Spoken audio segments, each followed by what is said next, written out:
여러분 안녕하십니까? 평화교회 김철웅 장로입니다. 한국교회의 변화의 바람이 불고 있습니다.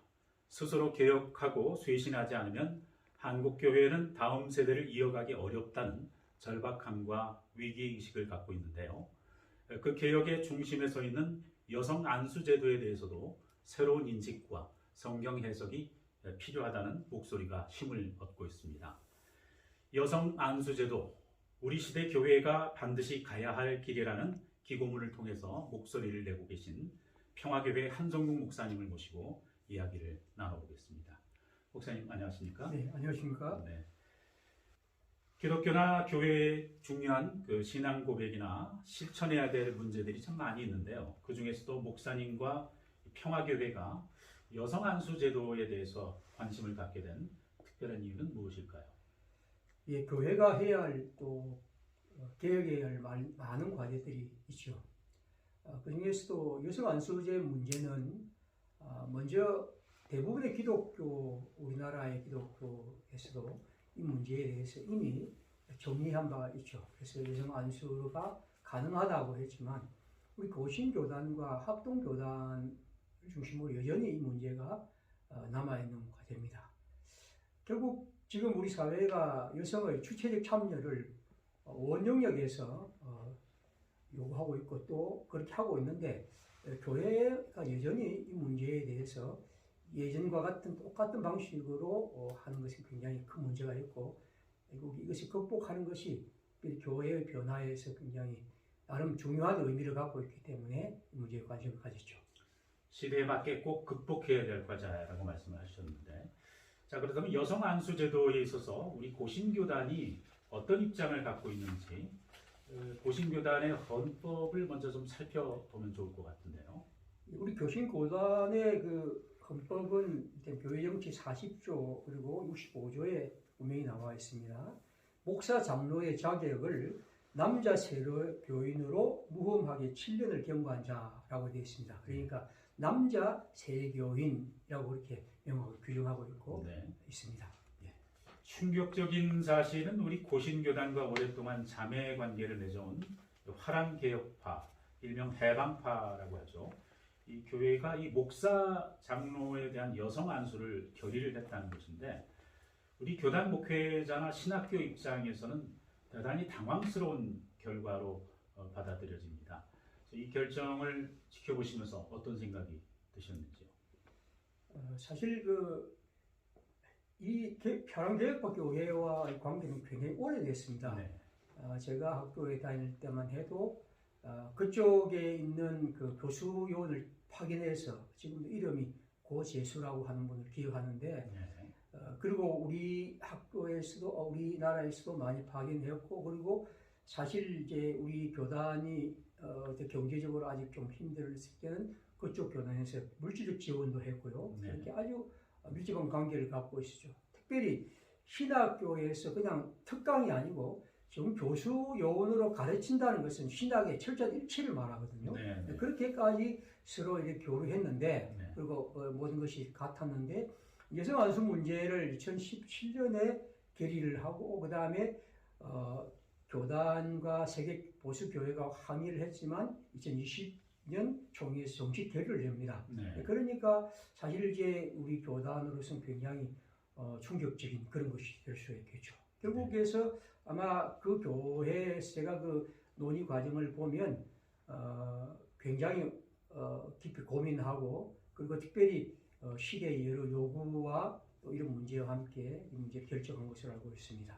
네, 그쪽에서도 이제 상당히 진중하게 이런 논의를 거쳐서 진행되어 온 결과다 이런 말씀이신데, 성경의 여러 가르침을 살펴보면요, 교회 내 공식적인 회의라고 할 수 있는 당회, 또 노회 같은 이 7위회 구성에 있어서 여성의 참여를 제한하는 것을 명시적으로 가르치고 있습니다. 뭐 대표적으로 여자는 교회에서 잠잠하라, 이 고린도전서의 구조를 좀 들 수가 있는데요. 이러한 분명한 성경적 원리와 가르침을 시대의 변화라는 이유로 바꿀 수는 없는 것이 아닌가, 뭐 이런 질문도 드려볼 수 있을 것 같습니다. 그렇죠. 이제 이 문제에서 우리가 볼 수 있는 것은 성경 해석 문제가 제일 중요합니다. 성경을 어떻게 해석하느냐는 것이고, 그래서 우리가 어떤 문제를 결정할 때도 물론 이제 시대적 변화도 필요하지만 아무리 시대적 변화를 할지라도 성경이 어떻게 말하고 있느냐 하는 것이고 지금도 저는 그런 의미에서 우리 교심 교단이 이 문제에서 성경을 근거로 해서 살아가려 한다는 것은 굉장히 좋은 일이라고 생각합니다. 네. 문제는 이제 성경을 방금 말씀하신 그런 성경을 과연 잘 혹은 바르게 또 우리의 시대에 새롭게 해석하고 이해하고 있느냐 하는 문제가 결국 우리의 관점이라고 볼 수가 있겠죠. 네. 그래서 이런 문제가 결국 시대에 따라서 바뀐다기보다도 그 성경이 우리에게 진정 어떻게 말하고 있느냐 하는 것을 좀 더 진지하게 또 우리 자신의 선입견을 내어놓고 한번 볼 필요가 있다 하는 것이 제 생각입니다. 큰 틀에서 보고 좀 더 그 본질적으로 말하고자 하는 그 의도에 좀 초점을 맞춰야 된다 이런 말씀인데 결국 우리 기독교인은 성경의 가르친 대로 살아가야 한다. 이것을 이제 제 전제라고 본다면 이 목사님의 얘기는 여성 안수라는 것이 성경이 가르침에 위배되는 것이 아니다 이런 것이죠. 예. 그럼 이 성경의 문자적 가르침을 바로 해석해야 하나님의 뜻을 알 수 있다는 것인데 우리가 이 성경을 바로 이해하기 위해서 성경 해석의 뭐 중요한 원칙이라고 할까요? 어떤 것을 얘기할 수 있을까요? 이게 성경 해석학이라는 것은 상당히 이제 우리 그 신학에서 오래된 학문이고 또 논쟁적인 학문이기도 합니다. 네. 제가 좋아하는 이 파스칼의 팡스에는 파스칼이 이렇게 얘기를 합니다. 상반되는 두 논리 여기서부터 시작해야 한다. 그렇지 않으면 아무것도 이해하지 못하고 오히려 모든 것이 이단이 된다. 나아가서 각각의 진리가 끝날 때마다 반대되는 진리를 상기해야 한다. 그런 말이 있거든요. 네. 이건 뭐냐면 성경을 우리가 볼 때 우리가 알고 있는 성경이 이것이라면 그와 반대되고 상반되는 성경이 있다는 거예요. 네. 이걸 보자는 거죠. 예. 사실 우리는 그것을 굉장히 많이 볼 수가 있습니다. 네. 그러니까 이제 첫 번째 원리는 그런 거죠. 이를테면 우리가 아브라함이 하나님을 믿으니 하나님이 그를 의롭게 하겠다는 바울의 말이 있지만 야고보는 아니다. 하나님이 우리 조상 아브라함이 아들 이삭을 제단에 드릴 때 행함으로 의롭게 한 것이 아니냐 하는 이런 말씀도 있단 말이에요. 네. 그러면 이 두 가지의 상반되는 구절들을 우리가 볼 때 앞에 있는 성경 우리가 믿음으로 의롭게 된다는 말의 의미를 뒤에 있는 반대되는 논리를 통해서 그 의미가 훨씬 더 풍성해질 수 있다는 거죠. 그러니까 이게 첫 번째 우리가 성경을 그냥 해석학과 관계없이 인정할 수 있는 것. 제가 이런 얘기를 말한다면 지금 수없이 예를 들 수가 있습니다. 네. 제가 쓴 글에도만 몇 가지만 이제 말씀드리는데 그런 문제라 볼 수 있겠죠. 네. 그와 함께 이제 두 번째 원리는 그러면 상반되는 원리를 그 성경을 그냥 그대로 두고 있을 것이 아니라 각각의 상황, 즉 맥락을 잘 이해하자는 거죠. 네. 이를테면 아브라함이 믿음을 의롭게 되었다고 할 때 그건 바울이 그 시대의 율법주의, 즉 유대인들의 율법 사상과 대립하는 의미에서 그는 그것을 아주 극도로 강하게 강조했던 것이고 네. 이제 야고보 같은 경우에 왜 그가 아브라함이 행함으로 의롭게 되었다고 했을까? 결국 그건 정반대로 아브라함의 믿음의 강조가 사람들에게 하나님을 향한 어떤 실천과 이런 것들이 약화되는 이런 교회 현상을 보면서 그는 이 문제를 정반대로 접근했던 거죠. 네. 그러니까 이게 각각의 상황에서 그들은 다 옳은 선택이라고 볼 수가 있겠죠. 그와 함께 이제 세 번째 원리라는 것은 항상 성경의 대립되고 보신되는 이 말씀 어느 것도 다 하나님의 나라의 복음 선포, 어떻게 하면 하나님의 뜻이 바르게 잘 실천할 수 있을까 하는 거죠. 다시 말하면 각각의 상황에서 하나님의 뜻이 살아있도록 하는 것. 그리고 그것을 사람들에게 깨우치려는 것이 이 성경의 의미라고 볼 수가 있습니다. 그래서 제가 말씀드리고 싶은 것은 이 야고보든 바울이든 각각의 상황에서 그들은 하나님의 말씀의 선포와 그 실천에 충실했기 때문에 이 두 가지 상황에서 그들은 그렇게 말했다고 볼 수 있죠. 그러니까 지금 우리가 볼 때는 이건 정반대구나라고 생각할 수 있지만 그 정반대라는 것, 어떻게 보면 대립되는 이 말씀이야말로 성경의 의미를 풍성하게 하고 그리고 우리가 알고 있는 것들을 더 새롭게 펼칠 수 있는 것이다. 그래서 이 세 가지 원리, 이건 뭐 꼭 어떤 학문적 원리를 떠나서 그냥 우리 모두가 인정할 수 있는 것. 하나님의 말씀은 서로 때로는 모순되는, 반대되는 것들을 갖고 있다. 그리고 우리는 그 반대되는 것들을 각각의 상황과 맥락을 잘 살펴보자. 그리고 마지막으로 그 선포는 언제나 그 시대의 복음의 선포와 복음이 어떻게 잘 실천할 수 있을까 하는 문제에 관심이 있다. 이 세 가지를 인정하는 것이 성경의 오늘 우리가 얘기할 때 중요한 시작이라고 볼 수 있습니다. 네. 한 가지 시각만으로 바라보는 것은 상당히 또 위험할 수 있다. 동시에 이 반대적인 그런 시각에서도 바라보고 이해할 수 있어야 말씀이 또 풍부해질 수 있다, 이런 말씀인데요. 자, 그러면 여성 안수 제도를 반대하는, 아까도 말씀을 드렸습니다, 대표적인 구절, 여자는 교회에서 잠잠하라는 이 고린도전서 14장 33절에서 40절의 말씀을 목사님께서 이 성경 해석의 원칙에 따라서 한번 좀 풀어주시면 좋겠습니다. 사실 이 성경은 여자는 교회에서 잠잠하라. 그리고 이제 같이 있는 게 디모데전서 2장이거든요. 2장 11절에 보면 여자는 일체 순종함으로 조용히 배우라. 이 두 성경이 여성 안수를 거부하는 사람들, 제한한 사람들이 가장 중요하게 생각하는 성경 구절입니다. 네. 그럼 과연 이 말씀이 어떤 뜻일까? 저는 이 성경을 아까 말씀드린 세 가지의 원칙 속에서 한번 보자는 거죠. 예를 들면 여자는 교회에서 잠잠하라, 그들에게는 말하는 것이 허락되지 않는다고 바울은 분명히 말합니다. 그리고 남자를 주관하는 것은 허락하지 않으니 오직 조용하라 라고 그렇게 분명히 말합니다. 근데 자세히 이게 고린도전서를 살펴보면 바울은 여기서 여자가 교회에서 이 잠잠의 문제는 기도와 예언이거든요. 네. 예언과 공적 기도와 공적 예언을 하는 것을 인정하고 있습니다. 왜냐하면 성령의 은총으로 하나님이 그들에게 주신 것이기 때문에 교회에서 이들이 지금 하고 있습니다. 그러니까 잠잠하라고 하는 말과 인정하는 것은 어떻게 보면 같은 얘기입니다. 즉 교회에서 잠잠하라고 하는 말과 그리고 교회에서 예언과 기도를 하는 것이 지금 같이 나오고 있다는 거죠. 제가 11장을 가만히 보면 단지 이제 머리에 수건을 쓰고 하라 하는 것이 바울의 마음입니다. 그러면 바울은 14장 35절에 보면 여자는 교회에서 말하는 것은 부끄러운 것이라. 여기서 말한다는 것은 공적인 가르침을 말하거든요. 그럼 이 공적인 가르침을 바울은 말하지만 디도서 2장에 보면 선한 것을 가르치는 자들이 되고 젊은 여자들을 교훈하라. 늙은 여자에게 그렇게 말하거든요. 그러니까 나이가 많은 여성들이 교회의 젊은 여성들을 가르치라고 할 때, 교훈하라고 할 때 역시 교회의 공적 활동을 말하거든요. 이거 볼 때는 이 두 가지가 상반되는 것들이 있다는 거죠.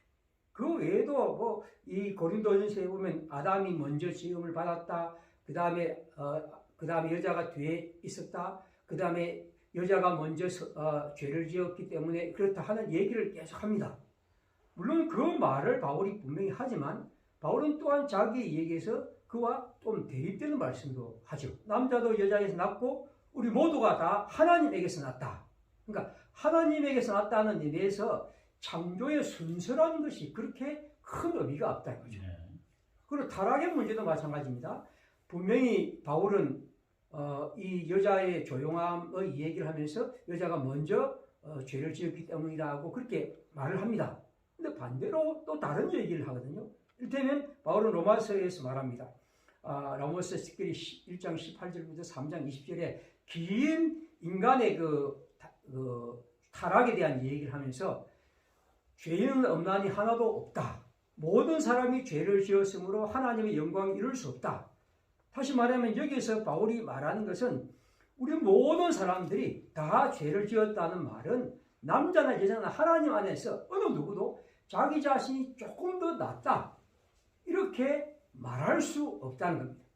하나님은 우리에게 하나님의 앞에서 우리 모두가 다 하나도 높낮이가 없이 다 죄인임을 인정해야 하나님의 은혜에 이룰 수 있다는 것이 바울의 얘기거든요. 여기에서는 바울이 남자가 여자가 먼저 지었고 남자가 그렇기 때문에 낫다 이런 얘기를 전혀 하지 않습니다. 네. 그래서 나중에 5장 20절에 보면 바울은 얘기를 하죠. 율법으로는 죄가 더해지지만 하나님의 은혜는 그 범죄를 뒤엎고 넘친다. 거기에서는 이제 더 이상 범죄의 얘기들은 전혀 하나님의 은혜 안에서는 아무런 의미 없다는 것을 얘기를 합니다. 그러니까 제가 지금 말씀드리고 싶은 것은 여자의 창조의 순서에서 혹은 그가 타락의 순서에서 뭔가 이런 복종의 문제를 말하지만 또 다른 성경에서는 그와 같은 창조의 순서나 타락의 순서는 그 어떤 의미 없이 하나님 앞에서 더 새로운 관점으로 우리가 바라봐야 한다는 것이 사도 바울의 얘기죠. 그러니까 이런 두 가지의 얘기를 바울은 이제 얘기를 하고 있습니다. 그래서 이제 우리가 이런 것을 보면 바울은 언제나 늘 알다시피 복음 안에서 이것을 이해하자는 것이 바울의 마음이죠. 그런 것은 이제 결국에서 성경의 맥락에서 봐도 앞에 있는 이 두 가지 얘기들을 바울이 계속해서 얘기를 하죠.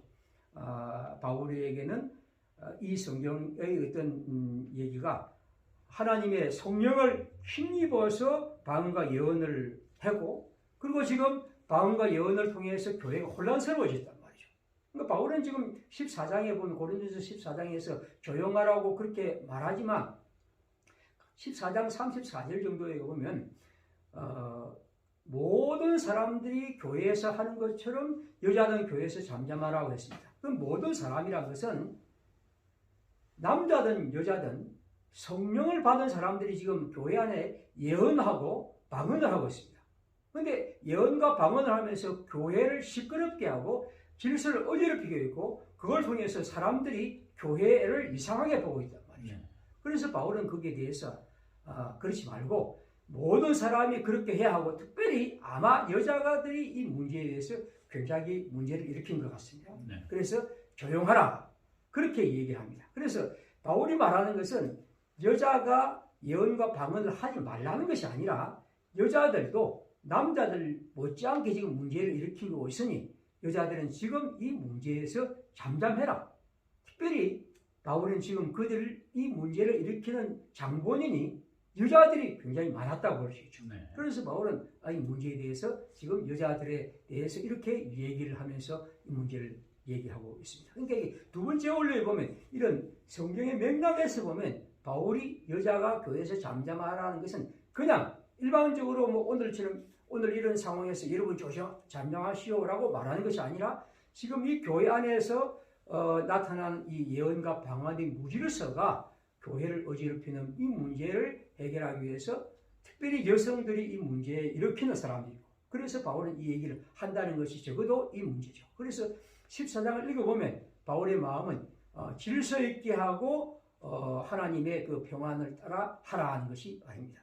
그리고 아까 세 번째 원리를 따른다면 바울이 이렇게 말하는 것은 복음의 원리죠. 복음 선포. 그러니까 이걸 때문에 교회 안에 여러 문제가 일어나고 사람들이 교회에 대해서 이러저런 손가락질을 하고 특별히 여자들이 교회 안에서 이 예언과 방언의 문제로 남자들과 다투고 또 논쟁하는 가운데서 사람들이 그것을 오해하고 어떤 것들이 있기 때문에 바울은 교회가 사람들에게 뭔가 무질서하고 또 이상한 집단으로 보이는 것들은 복음에 방해된다는 의미에서 바울이 이렇게 말한다고 보죠. 그러니까 이 세 가지의 얘기가 적어도 이 고린도전서에 말한다면 바울이 여자가 교회에서 잠잠하라 하는 것은 일방적으로 교회가 여자는 언제나 교회 안에서 조용히 해라.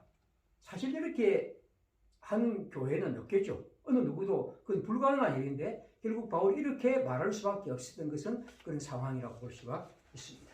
시대적 상황 또 교회가 있었던 그 당시의 그 분위기를 잘 참고를 해야 된다 이런 말씀이신데 성경에서 여성들이 교회에서 리더로 참여한 사례도 많지 않습니까? 이런 것도 한번 좀 이해를 돕는 차원에서 짚어주시면 좋겠네요. 근데 초기 기독교 시대에 교회에서 여성들의 얘기를 제가 왜 얘기하냐면 방금 이제 항상 성경은 대립되는 그 얘기를 보자는 거거든요. 이게 성경에 중요한 것이요. 그러니까 교회에서 바울이 여성들은 교회에서 잠잠하라고 그렇게 말했지만 그와 대립되는 것들도 성경에 꽤 많이 있습니다. 그렇습니다. 이를테면 제가 볼 때 로마서 16장 같은 경우에 이제 대표적인 것인데 로마서 16장에 보면 바울이 이제 그 사람들에게 로마 교회에 인사를 하죠.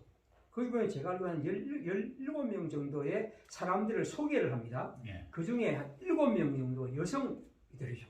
그러니까 여성 지도자들 7명을 소개를 하는데 대표적인 사람이 이제 베베 같은 사람입니다.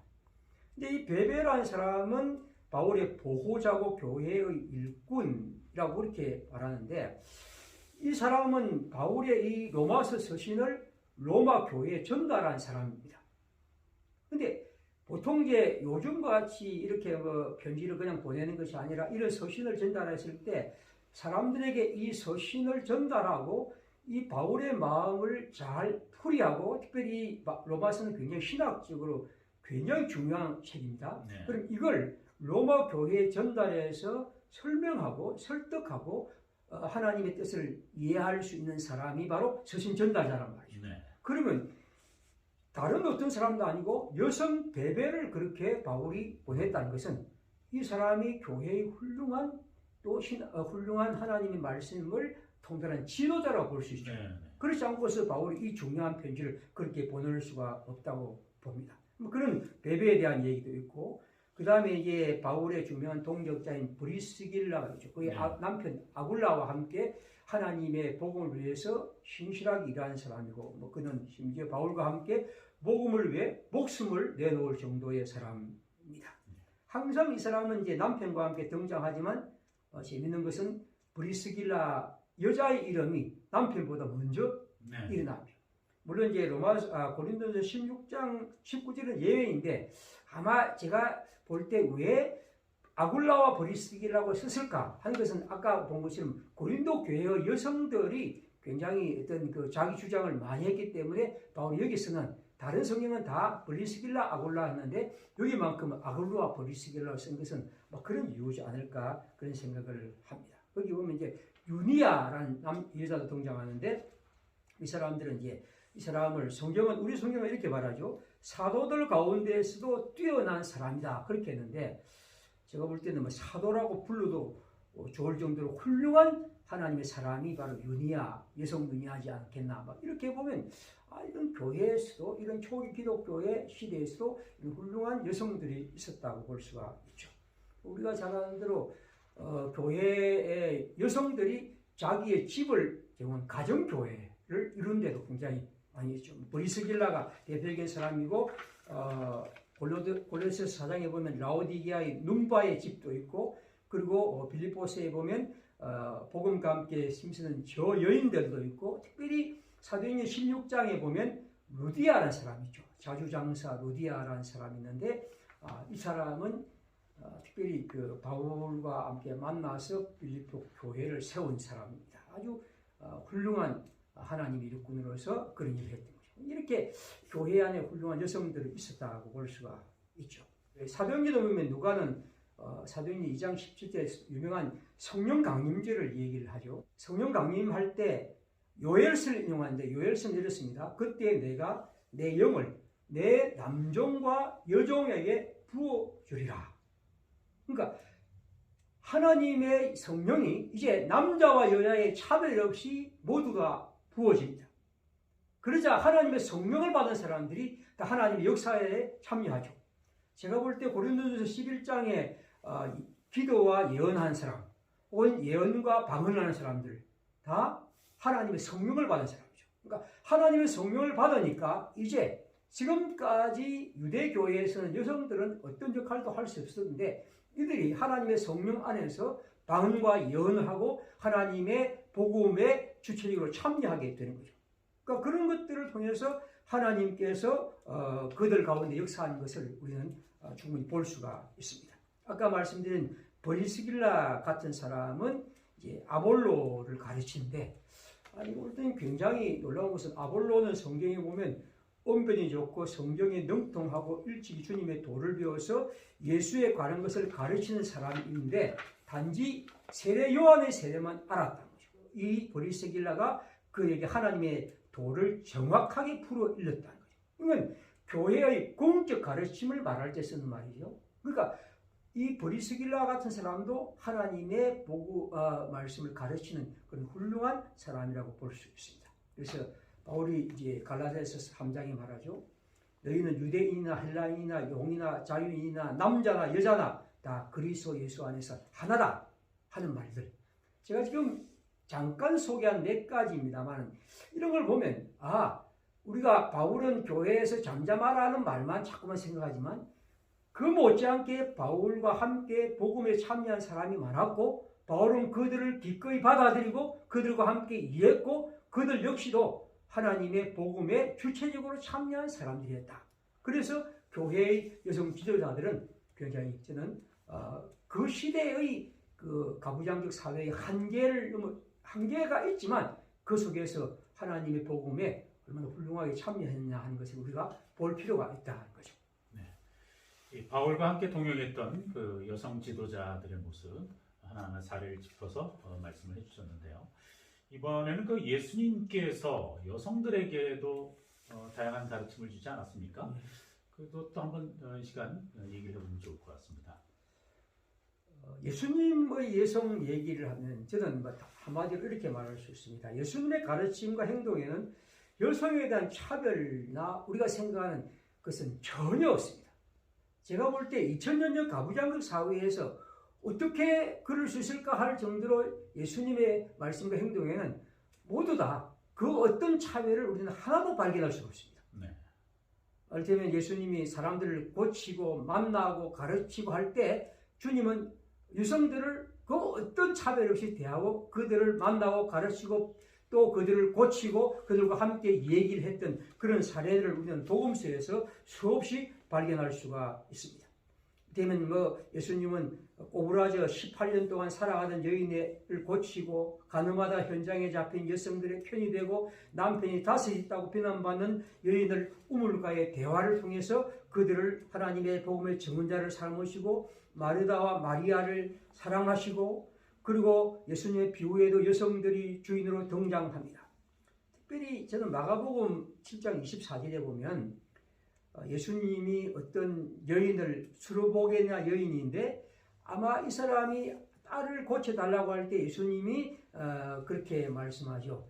자녀의 떡을 가지고 개에게 주는 것이 마땅치 않다. 짐짓 예수님이 이렇게 말씀하시자 여인은 말합니다.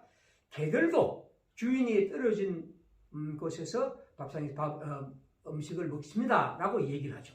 예수님은 손을 들죠. 주님은 이 여인을 칭찬하고 그에게 하나님의 나라의 역사를 이룹니다. 제가 본 어떤 신학자는 이렇게 얘기합니다. 복음서에서 예수님과 논쟁을 해서 이긴 유일한 사람이 바로 이 사람이다 라고 할 정도입니다. 근데 예수님은 그런 의미에서 어느 누구도 여성과 차별하지 않고 그들을 똑같이 대하시는 걸 보죠. 그 외에도 예수님의 그 말씀에 보면 어떤 사람이 유대인들이 말하죠. 내가 이혼 정서를 써줘서 어떤 사람 여자를 이혼하는 것이 괜찮습니까? 라고 말할 때 모세의 마음을 얘기하면서 예수님 말씀합니다. 음행한 영고 외에는 그렇게 할 수 없다. 그렇게 말씀한 다음에 어떻게 말합니까? 누구든지 여자를 보고 마음의 음욕을 품는 자가 가늠했다. 그 말의 의미는 무엇입니까? 지금까지 7계명의 대상은 언제나 여성들이었어요. 그런데 예수님은 이제 이걸 바꾸어 버리죠.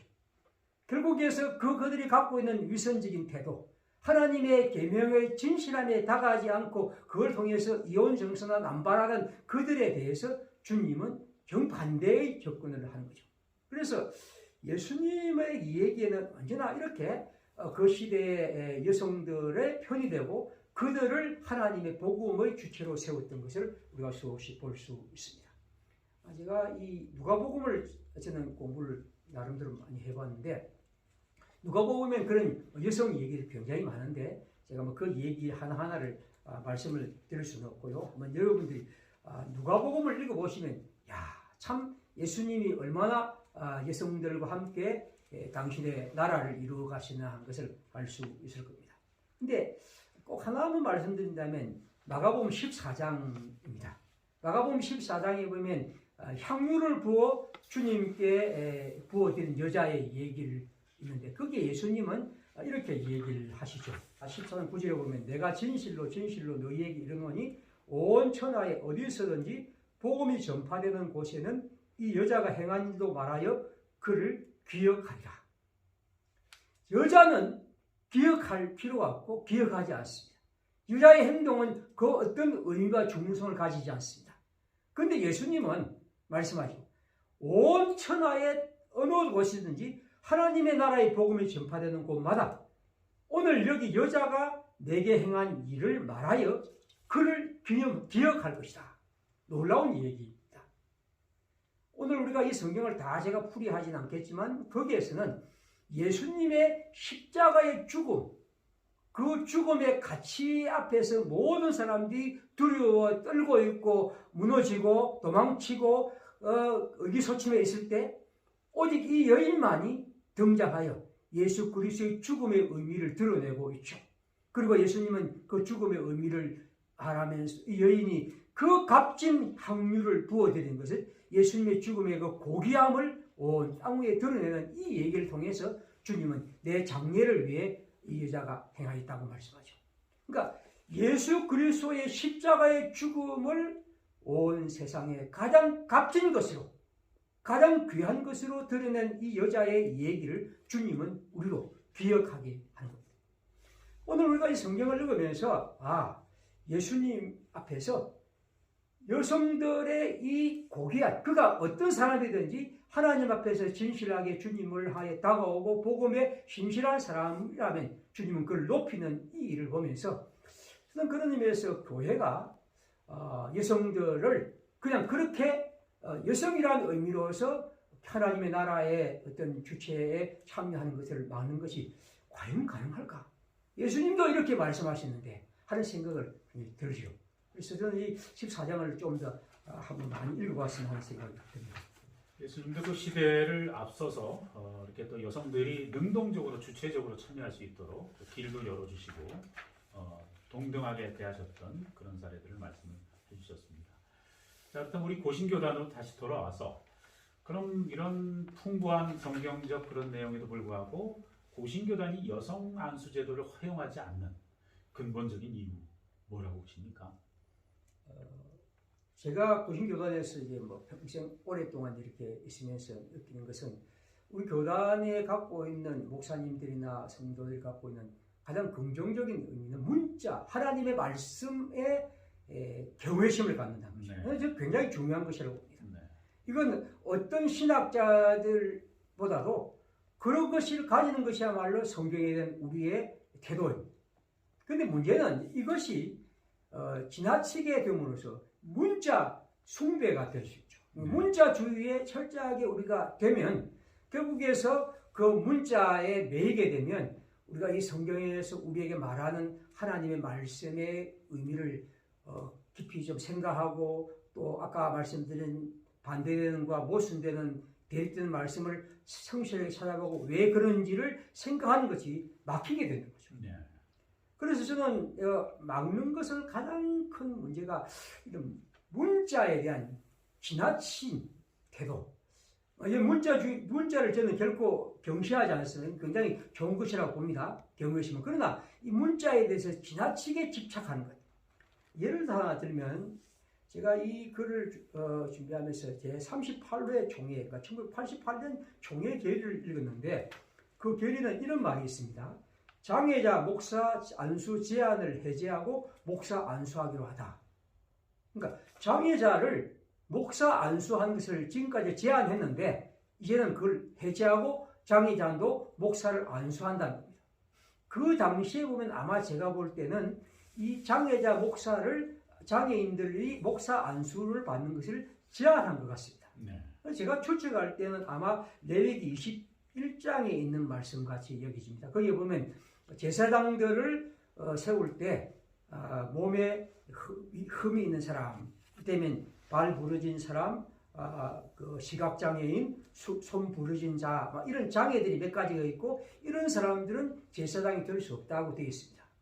아마 제가 볼 때는 이 문자에 충실함으로써 이 제사장의 이 얘기를 아마 그렇게 적용한 것 같아요. 네. 제가 정확하게 그분들을 물어보지 않았지만 그런 것 같습니다.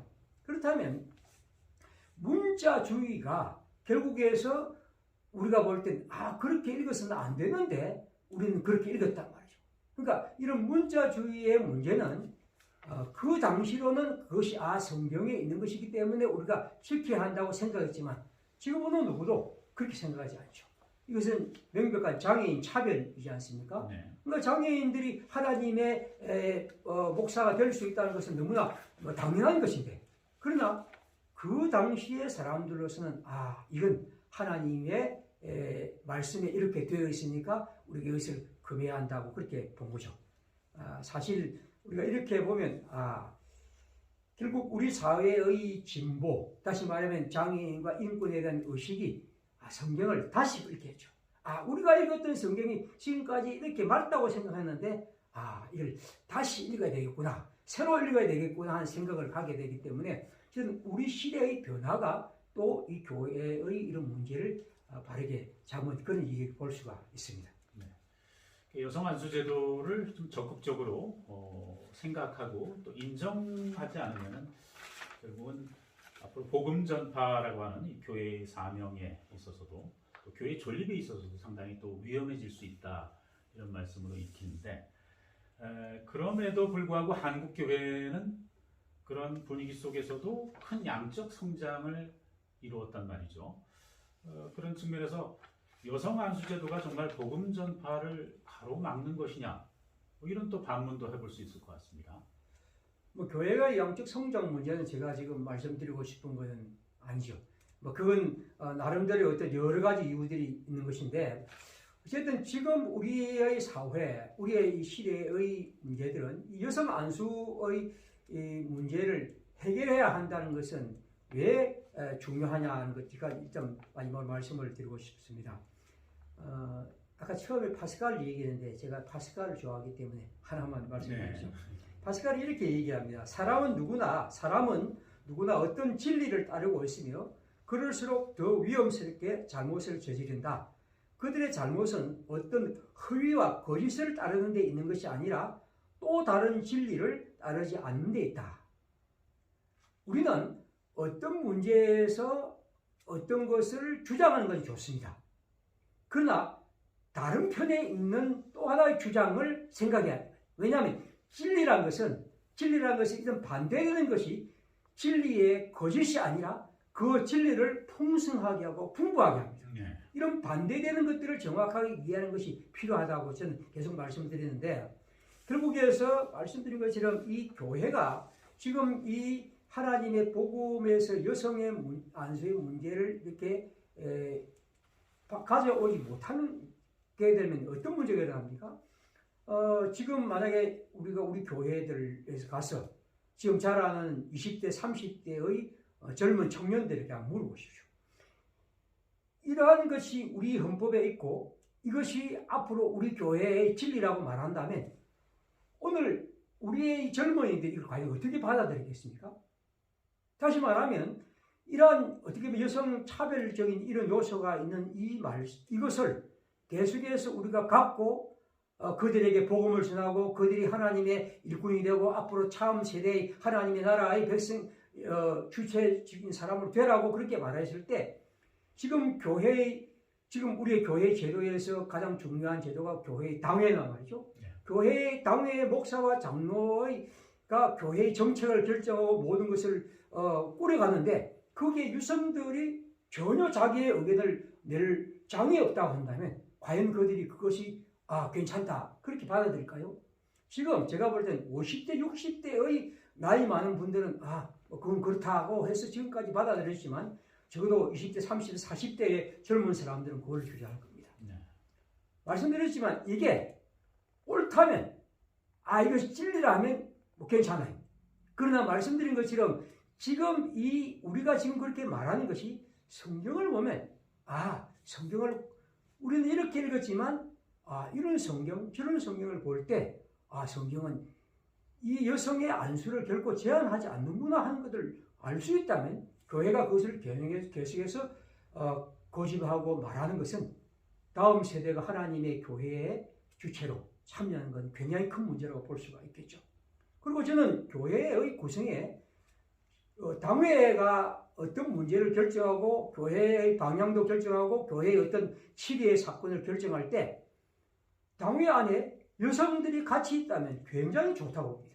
왜냐하면 교회 안에는 여성의 문제, 남자의 문제, 크고 작은 여러 문제가 있고 이 세상에 사람들이 살아가는 문제가 있다면 여성들이 그 문제에 대해서 자신들의 시각으로 얘기를 할 때 교회는 훨씬 더 어떤 문제를 바르게 결정할 수 있다는 거죠. 그런 의미에서 교회를 저는 이건 우리 교회를 건강하게 하고 또 교회의 복음의 장애를 극복하는 좋은 방식이라고 그렇게 생각합니다. 건강한 교회가 될 수 있다. 정리하자면 이 교회에서 여성의 참여와 역할을 제한하거나 구분짓는 것은 성경적인 바른 해석이 아니다. 이렇게 말씀을 모아볼 수 있는데요. 남녀 모두를 평등하고 귀하게 들어 사용하시는 이 주님의 관점에서 바라본다는 여성 안수제도도 이제는 교단 차원에서 좀 새로운 인식과 활발한 논의를 거쳐서 시작을 해야 되지 않나 하는 생각이 듭니다. 지금까지 여성 안수제 허용에 대해서 적극적인 목소리를 내고 계신 평화교회 한성국 목사님과 함께 이야기 나눠봤습니다. 고맙습니다. 고맙습니다.